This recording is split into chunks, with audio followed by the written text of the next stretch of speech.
Hey guys, back with another video. So today we are going to study about poem Soap written by Naseem Ismail. तो पहले हम नसीम इस्माइल के बारे में जान लेते हैं. Naseem Ismail was great writer, famous poet of South Asian literature. Naseem Ismail was an Indian convinced Jewish author, poet, actor and playwright. He has wrote many different poems. और जो इनकी ये वाली पोम है ये भी बहुत ही एक ब्यूटीफुल मैनर में लिखी गई है.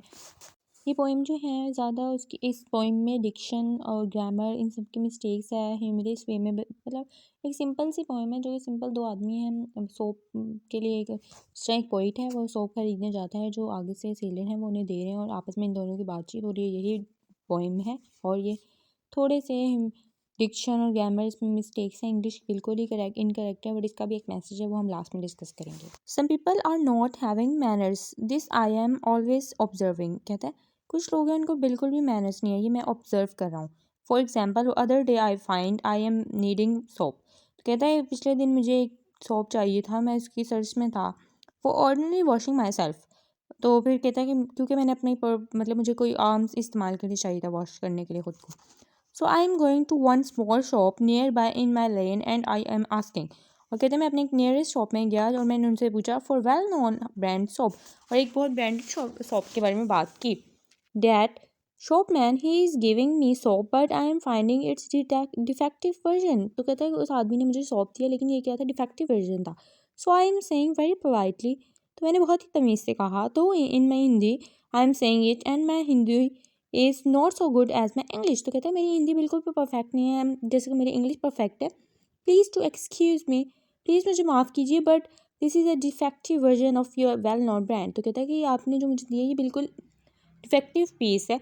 Then shopman is saying and very rudely saying what is wrong with the shop. तो शॉपमैन वो बदतमीजी से मुझे कहता है इसमें क्या है इसमें रॉन्ग क्या है. Still I am asking still I am keeping my temper and repeating very smilingly please to note this defect in soap. तो वो कहता है कि प्लीज़ कहता है मैंने फिर भी अपना टेम्पर बहुत बर्दाश्त किया. मैंने बहुत स्माइलिंगली उससे पूछा कि आप देख लीजिए इसमें कुछ तो मसला है. And still he is denying the truth so I am getting very angry at that time. तो कहता है कि मैंने ना उसको बहुत ही प्यार से कहा कि भाई मतलब कहता है मुझे बहुत गुस्सा आने लग गया. मैंने उसको कहा फिर से देखिए आप. तो आगे से उसने बहुत गुस्से से मुझे आगे से कहा यू आर ब्लाइंड और व्हाट. और उसने आगे से मुझे कह दिया तुम अंधे हो.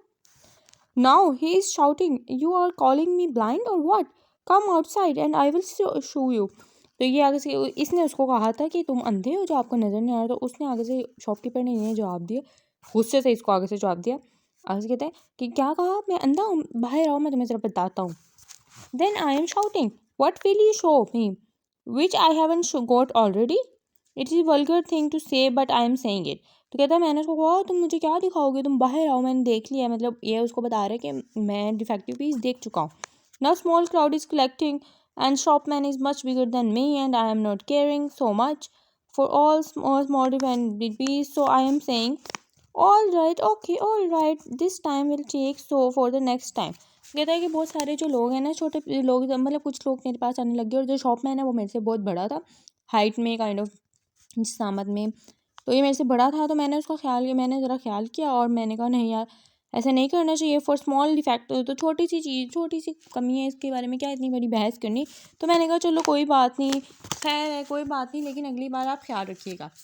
तो मतलब उसने पूरी प्रॉपर पहले बहस करके अपना आजमा लिया और उसके बाद कहा. तो इस पोइम में एक्चुअली हमें बताया ये जो मैंने आपको पूरी पोइम समझाई है लाइन बाय लाइन किया. अभी मैंने ऑर्डिनरी मीनिंग इसका डिस्कस किया एक्सटर्नल मीनिंग डिस्कस किया. जिसका इंटरनल मीनिंग है एक्चुअली वो ये हमें बताना चाह रहा है राइटर के ये प्रिंसिपल ऑफ लाइफ्स हैं कि हमें ठीक है हमें पहले आवाज़ उठानी चाहिए लेकिन हमें अपने एडजस्टमेंट ऑफ टाइम को देखना चाहिए. भाई वो क्या करना है क्या नहीं करना मतलब दिमाग से करना चाहिए. अपनी सिचुएशन के मुताबिक अपने आप को चेंज कर लेना चाहिए. इसका सेंट्रल थीम है survival of the first theme is the basic feature.